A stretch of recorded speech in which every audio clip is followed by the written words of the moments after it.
I welcome Honorable Chief Minister of Karnataka, Sri Siddharamaiah ji, to this award function. Thank you very much for accepting our invitation. Nowhere in India we have a nursing university.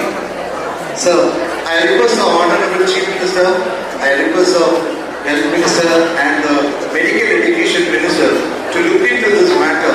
The reason is why. I know, I'm not a nurse, I don't have a hospital. Okay, I was an MLA, former MLA.